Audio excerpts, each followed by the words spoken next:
근데 신문에 텔레비에서는 노후가 편하려면 10억이냐 7억이냐 복통 터지고 초조하죠. 노후에 3대 불안이 있습니다. 첫째 돈, 둘째 건강, 셋째 외로움. 이 3대 불안을 해소하는 최선의 방법이 재테크가 아니고 평생 현역이다.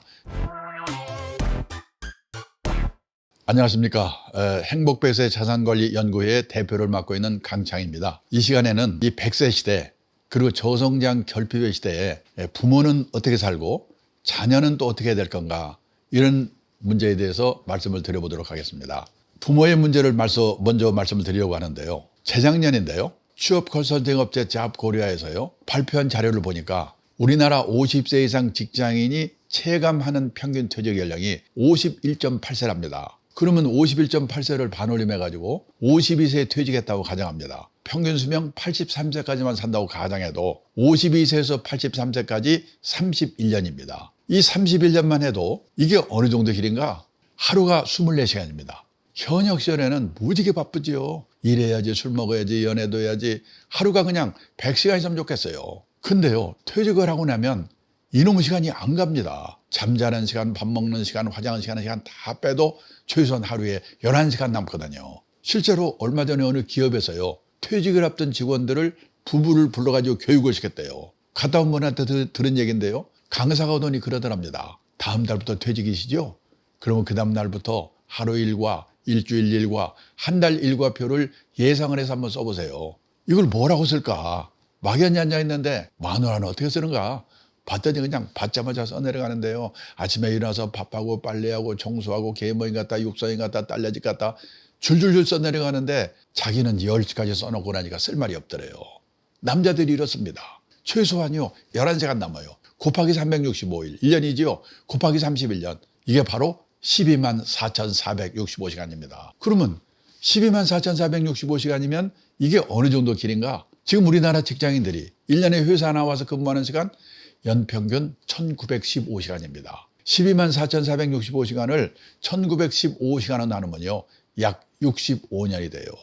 느낌상으로는 퇴직하고 31년만 해도 현역 시절에 65년에 해당한다. 100살까지 생각하면 말할 것도 없습니다. 우리는요 초등학교 다닐 때 하도 많이 들은 말 있죠.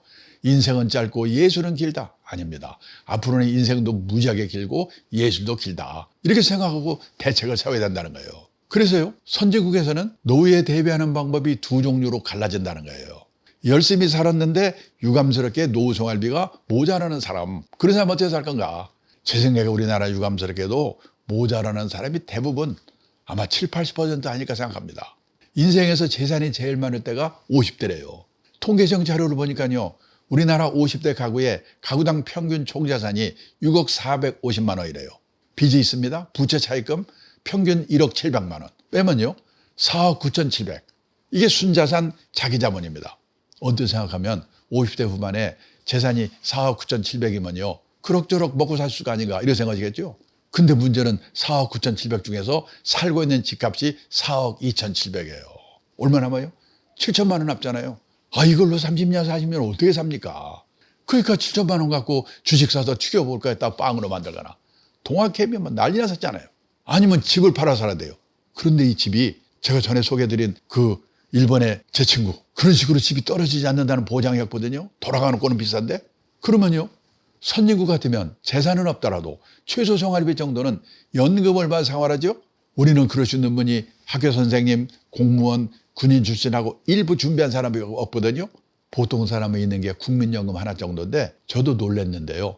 우리나라 65세 이상 고령자 중에서 국민연금을 나이 들어서 이렇게 받는 거를 노령연금이라고 그러죠. 몇십만 원에도 받는 사람이 68%래요. 더 문제는 월 수령액이 60만 원 미만이 74%. 한마디로 껌값이에요. 100만 이상 받는 사람은요 10%밖에 안 돼요. 퇴직연금? 제가 퇴직연금 그 적립된 금액을 재작년에 가입자 수로 나눠보니까 1인당 평균 4,800만 원.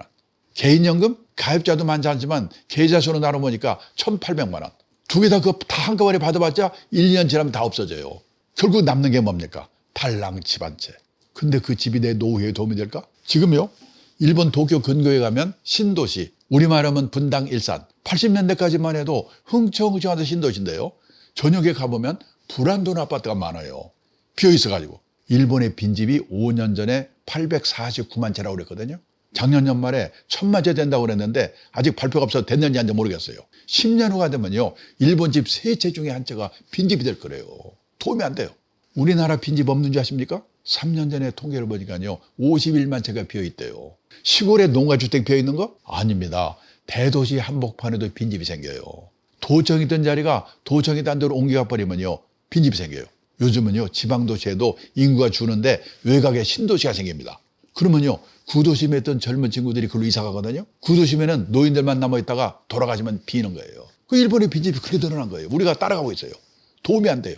근데 신문에 텔레비에서는 노후가 편하려면 10억이냐 7억이냐. 저는요, 신문기자 만날 때마다 제발 좀 그런 것 좀 쓰지 마라. 우리나라 대부분이 그렇게 안 되는데 그런 기사를 보면 도움이 됩니까?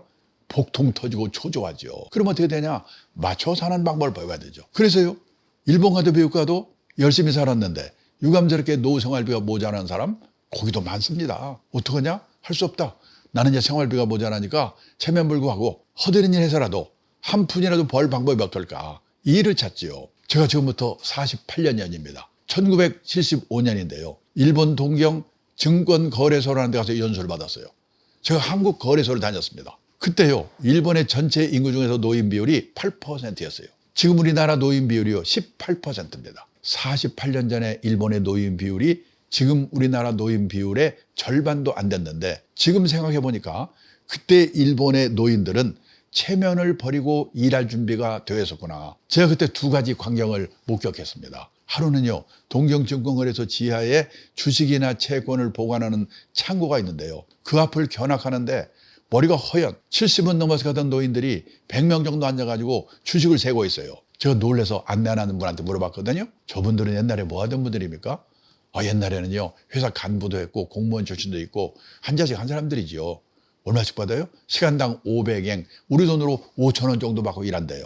끝나고 제 숙소가 비즈니스 호텔입니다. 거기를 가보니까 5시가 되니까, 인류 호텔이 아니라서 그런지 모르겠지만은 젊은 아가씨들이 퇴근을 하고 할아버지들이 밤땅번으로 교대를 하는 겁니다. 제가 그 두 가지만 가지고 일반화시킬 수는 없지만은 젊은 나이에 그거를 보고 나이가 들어서 일을 하려면 폼나고 권한 있는 일은 젊은 사람한테 주고 저렇게 허드렛 일을 하는 거구나. 나도 앞으로 오래 살 것 같은데 그런 준비를 하고 살아야 되겠구나. 저는 그때 그걸 본 것이요, 제 인생에 얼마나 도움이 된지 모릅니다. 근데 그로부터 40년이 지나서요, 2015년에 일본의 유명 주간지가 일본 퇴직자들이 일하는 사례 소개했는데, 1번 아파트 관리인. 일본에서도요, 아파트 관리인 이거 하려고 경쟁률이 50대 1이래요. 50대 1. 중요한 거는 이런 일을 하면서도 쪽팔려 하지 않고 이런 일을 하는 사람을 우습게 보지 않고. 근데 그동안에 우리나라는요, 일도 없지만은 하고 싶어도 체면, 남의 눈 때문에 어려웠거든요. 근데요, 요 몇 년 전부터 우리나라도 무섭게 바뀌고 있어요. 저 얼마 전에 택시를 타고 가는데 기사분이 60이 좀 넘은인데요, 외국 회사에 서울 사장을 했대요. 사장할 때는 기사 딸린 고급 승용차에 부인은 사모님 소리 듣고 폼잡고 다녔대요. 네 분이요, 사장을 끝내자마자 목표를 세웠는데 나는 3년 이내에 개인 택시 받을 자격을 갖자. 그러려면 영업용 택시를 3년 무사고 운전해야 된대요. 근데 그분이 1년 8개월이 됐다고 하더라고요. 이런 분이 들고 있어요. 옛날에 직장 후배 한 분은요, 나이가 70이 넘은 여성인데요, 지금 요즘 가족이 아프면 요양보호사 자격을 따가지고 간병하면 돈을 받잖아요. 어머니를 간병했답니다. 돌아가셨어요. 근데 누가 오더니 자격증도 있고 성실하니까 다른 분을 좀 도와주라. 그래가지고요, 90 가까운 할머니를 돌봐주고 있는데, 궁합이 맞아서 그런지 모르지만은 너무나 보람있고 돈도 받고 좋다고 옛날 직장 동료들에게 전화해가지고 너도 자격증 따라 자격증 따라고 권유하더라고요. 그 말이 제 귀에까지 들어왔으니까 지금 우리도 이런 사람이 늘고 있습니다. 그렇게 살다 보니까 60이 돼서 먹고 살 걱정은 없게 됐다. 유감스럽게 우리나라는 그런 분이 20, 30%밖에 안 되는 거예요. 안 되는 것 같아요. 그러면 그분들은요, 퇴직도 했고 먹고 살 걱정도 없으니까 놀고 먹으면 되는가? 아닙니다. 특히 도시에 사는 사람일수록 퇴직하고 소일거리가 없어서 미쳐요. 요즘 서울 시내 인류 호텔에 헬스클럽 한번 가보면은 왕년에 장관, 차관, 사장했던 사람 다 모여 있어요. 거기서 오전 시간 때우고 오히려 커피숍에서. 얼마 전에 정부 고관을 했던 제 친구가 저녁 먹다 뭐라고 하냐면, 자기네 아침에 잠에서 깨면 침대에서 내려오기 전에 오늘은 뭐 할까? 그 생각부터 해놓고 그때 내려온대요. 하루 이틀도 아니고 30년, 40년 그렇게 살아보세요. 환장합니다. 그래서 선진국에서는 퇴직하고 먹고 살 걱정이면 사람 뭐 하는가? 취미활동 절반, 봉사활동 절반이면서 약간의 용돈벌이 하는 일, 이런 일들을 다 하고 있다는 거예요. 그 대표적인 게 여기 있는 NPO 활동입니다. 민간 비영리 조직, NGO 있죠? 그건 비정부 기구의 뜻이에요. NGO도 넓은 의미의 NPO에 포함이 되거든요. 지금 미국에는요 200만 개 정도의 NPO가 있대요. 퇴직하고 그런 데 가서 보람 있게 뭔가 일을 합니다. 노인 돌보는 거, 어린이 교육, 그다음에 지역사회 개발, 이런 걸 뭔가 사회공헌 활동을 하고, 현역시절 같으면 100을 받았을 텐데 30 내지 40 정도만 받는데요. 먹고 살 걱정은 없는 분들이니까. 그러면 60 내지 70은 사회공헌 활동, 재능 기부죠. 그리고 30 내지 40은 용돈벌이. 아주 공짜란 또 재미가 없거든요. 그래서요 미국에서는 NPO에서 일하는 사람도 다 취업 인구에 포함을 시킨대요. 제가 몇 년 전 통계를 보니까 미국 전체 취업 인구의 10% 정도가 이 200만 정도의 NPO에서 일하는 사람들이래요. 이웃나라 일본도 90년대 후반에 NPO 촉진법이라고 그래서요 이런 NPO를 쉽게 만들 수 있게 법이 개정이 돼가지고 퇴직한 분들이 그런 단체를 만들어가지고 이런 사회공헌 활동하는 분이 많이 들고 있어요. 지금 우리도 그런 세상으로 가고 있거든요. 나는 나중에 뭘 가지고 해볼까? 그거를 퇴직하고 나서가 아니라 젊은 시절부터 미리미리 생각해보고 준비를 해야 된다는 거예요. 우리가요 인생을 살아가면서 정년을 3번 맞이한다고 그러죠. 첫 번째가 고용정년, 보통 회사 55세? 근데 아직도 몸이 쌩쌩해. 그래서 허드렛 일이라도 사회공헌 활동이라도 자원봉사 활동이라도 그걸 겸한 활동이라도 뭔가 자기가 정해서 하는 일의 정년이 있습니다. 그리고 마지막으로 하나님이 불러가는 정년, 인생 정년이지요. 고용 정년, 일의 정년, 인생 정년, 이 3번의 정년을 어떻게 맞이할 것인가, 이런 준비를 하고 사는 게 재테크보다 훨씬 더 중요하지 않을까. 우리가요 노후에 3대 불안이 있습니다. 첫째 돈, 둘째 건강, 셋째 외로움. 돈, 건강, 외로움, 이 3대 불안을 해소하는 최선의 방법이 돈이 되는 일이든 사회공헌 활동이든 취미 활동이든 그걸 겸한 활동이든 소일거리가 있어야 된다. 저희까지 결론은 가장 확실한 노후 대비는 재테크가 아니고 평생 현역이다. 돈이 있으면 있는 대로, 없으면 없는 대로. 제가 오늘 강의장에서 이 말을 끝냈더니요 한 남자분이 벌떡 일어나더니, 아니 왜 남자들한테만 일하라고 난립니까? 점심 대신에 응시험에 한번 가보세요. 맛있는 거 여자들이 다 먹고 있고 헬스클럽 한번 가보세요. 그다음 뻘뻘 운동하는 여자들인데 왜 남자들한테만 자기 부인 자기가 얘기해 제가 어떡하라는 거예요. 근데 사실은요 사모님도 생각해 보셔야 돼요. 긴 후반 인생이 부부가 화목하기 위해서는 남편분이 돈이 되든 안 되든 소일거리를 갖도록 도와줘야 되거든요. 그리고 남자분들은요 고생하다가 꼴 보기 싫은 사람 참아가면서 일하다가 퇴직해서 집에 갔더니 요즘 온갖 조롱거리의 대상이 되고 있잖아요. 삼식이가 어떻고 영식이가 어떻고, 그런 말 들으면 화가 나죠. 뿔따고 납니다. 근데 그것도 생각을 하나만 바꾸면 되는 게 뭐냐면, 다들 내 마누라만 나한테 야속하게 하는 거 같죠. 내 마누라만 그런 게 아니라 대한민국 마누라가 다 똑같다. 대한민국 마누라만 그런 게 아니라 세계 마누라가 다 똑같다. 그러면요 대책을 내가 세워야 돼요. 그 증거를 하나 보여드리겠습니다. 일본의 오가와 유리라고 은퇴 전문가가 있는데요. 한 달에 한 번씩 글을, 에세이를 보내오는데, 얼마 전에 보내온 에세이의 제목이 뭐냐? 일본에서 은퇴 남편 인기 1번. 어떤 남자가 퇴직하고도 인기가 짱인가? 요리 잘하는 남편, 건강한 남편, 싹싹한 남편, 집안일 잘 도와주는 남편, 그 안에 답이 없어요. 낮에는 집에 없는 남편이래요. 다 똑같아요. 지금요 일본은 더 난리예요. 지금 일본의 가정주부들이요 남편이 퇴직하고 집에 있으니까 남편 재택 스트레스 증후군이라는 게 생겼어요. 증세가 뭐냐? 우울증, 고혈압, 천식, 공황장애, 암공포증, 12장 궤양, 키친드링커. 키친드링커가 뭔지 아십니까? 주방에서 술 홀짝홀짝 마시는 거. 우리는 여기까지는 안 갔잖아요. 그러면 우리나라와 일본은 왜 남편이 퇴직하고 집에 있으면 부인들이 이렇게 스트레스를 받냐? 우리나라와 일본은요 남편이 현역으로 있는 동안은 남편의 세계와 아내의 세계가 분단된 세계에 살고 있는 거예요. 이게 3, 40년 따로따로 놀다가 만나니까 헷갈리는 거예요, 이게. 미국은요, 커플 문화. 젊을 때부터 같이 움직이거든요. 출장 갈 때도 같이 가든지 허락받든지. 저녁에 술 먹고 늦게 들어가면 이혼이고. 그래서 거기는 퇴직하고 생기지는 않아요. 근데 우리는 따로 놀다가 되니까 문제고요. 그 다음에 또 하나는요. 제가 77세인데 직장을 제대로 다녔으면요. 먹고 사는 거는 어떻게 해결이 돼요. 근데요. 제 나이가 돼서 제일 힘들어하는 게 뭐냐면 갈 데가 없고 역할이 없는 거. 너무나 공허해요. 역할이 없는 게.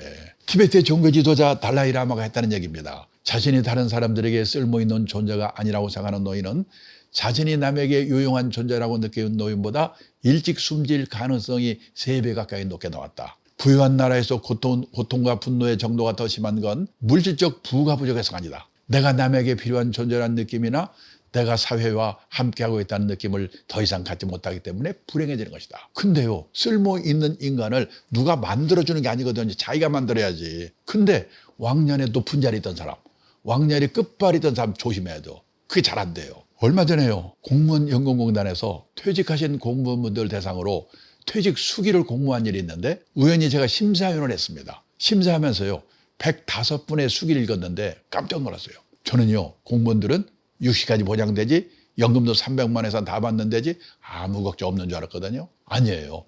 제가 읽은 수기의 90% 정도가 나와보니까 절벽이 들어요. 제일 비치는 게 뭐냐면 갈 데가 없는 거. 한 분만 소개하면 통계직 공무원에서 지방사무소 소장까지 한 분인데요. 고급 공무원이에요. 이분은 퇴직도 했고 연금도 있으니까 내가 한번 신나게 놀아보자. 놀아봤대요. 웬걸? 오래 못 가. 3개월 놀았더니 미치겠더래요. 아침에 일어나면 마누라 눈치가 보이는데 저놈 인간은 오늘 또 안 나가나? 놀래가지고 동네 도서관에 갔더니요, 신문 한 장 보려고 쟁탈전이 벌어지는 거예요. 아이고 꼴보기 싫어. 취직해야지. 그때서 원서를 여기저기 돌렸는데 준비가 안 돼가지고 면접 보러 오라는 데도 없어요. 근데 어느 한 군데서 면접 보러 오라고 연락이 왔더래요. 놀래서 봤더니 요즘 많이 생기고 있습니다. 주간 노인 보호센터. 우리나라도 일본도 젊은 노인이, 건강한 노인이, 나이 든 노인 도와주는 게 큰 일거리예요. 이분이 면접에 붙어가지고 하루에 5시간에서 6시간 일한대요. 아침에 자동차로 노인들 모셔다가 센터에 가서 좀 돌보고 같이 노는 거야. 장기도 두고 노래도 부르고. 이분이 싹싹한가 봐요. 또 시골에 혼자 계신 노모를 생각해서 내가 이분들한테 잘해줘야지. 인기가 짱해요. 근데요, 요즘 주간 노인 보호센터가 여기저기 생기면서 노인들이 삐치면 다른 데로 가버린대요. 돈이 안 되잖아요. 근데 그 센터는 그분 때문에 다른 데서 온답니다. 유명인사가 됐어요. 그래서 한 달에 월급을 얼마 받냐? 월급을 70만 원 받고 집에서 내던 건강보험료 30만 원을 회사가 내준대요. 100만 원 벌어다 주고 집이 없으니까 그 수기에 마지막에 뭐라고 써있냐? 그렇게 무섭던 마누라가 천사로 바뀌었다. 남자분들은요, 갈 데가 있어야 돼요. 퇴직하고 나서 마음가짐은 젊은 사람들이 할 수 없는 일이거나 할 수 있다고 하더라도 하려고 하지 않는 일을 할 수밖에 없는 거예요. 가능하면 할 수 없는 일을 하는 게 가장 좋아요. 그래서 젊은 시절부터 미리미리 생각해보고 자기 하고 있는 일과 연관시켜서 미래의 직과 연결시켜서 새로운 일을 만들어내는 거. 그걸 저는 뭐라고 하냐면 창직의 시대라고 합니다. 5년 전에 우리나라 직업의 수가 16,700개 정도였는데 그때 일본은 25,000개, 미국은 36,000개. 생각지도 않은 일들이 많이 생겨요. 아이패드 화가, 반려동물 장의사, 인터넷 장의사. 저는 인터넷 장의사가 뭔가 했더니 과거 흔적 지워주는 거더라고요. 정리 컨설턴트. 저도요, 50년 전에 이 업계에 들어올 때 50년 후에 노후 설계 강의 꿈에도 생각 안 했어요. 왜 했냐? 자산운용사의 대표를 하면서 보니까 자산운용이 제대로 되기 위해서는 투자자들이 원칙을 지켜서 투자하도록 설득하는 게 중요하구나. 그래서 그 시작하다 보니까 투자 교육을 하게 되고 그게 노후 설계가 된 거예요. 저는 그러니까 미리미리 40대 이런 분들이 지금 이런 문제를 지금부터 생각해보고 그 준비를 지금부터 하게 되면 하는 일도 열심히 하게 되고 또 그런 새로운 일을 찾을 수도 있고. 근데 그걸 못한 채, 준비를 못한 때 퇴직을 했다. 그러면 방법이 없죠. 남의 눈을 의식하지 않고 허드렛 일에 가까운 일이라도 하겠다. 아까 일본의 퇴직자 하는 일에 일본이 아파트 관리인 경쟁률이 50대 1이라고 했잖아요. 그럴 수밖에 없는 거예요. 그런데요, 돈이 아쉬워서 일을 했는데 취미가 될 수가 있어요. 또 취미로 했는데 돈이 생길 수도 있어요. 유튜브에서 혹시 보셨는지 모르겠는데 어떤 분은요, 재벌그룹에서 임원하다가 갑자기 나오셨대요. 뭘 할까? 택배 분류하는 데를 가게 됐대요. 그게 무지하게 힘든 일이래요. 돈 때문에 해서 못했을 거래요. 근데 그때 그분이 과체중이었대요. 운동에서 빼나 이거에서 빼나 마찬가지겠구나.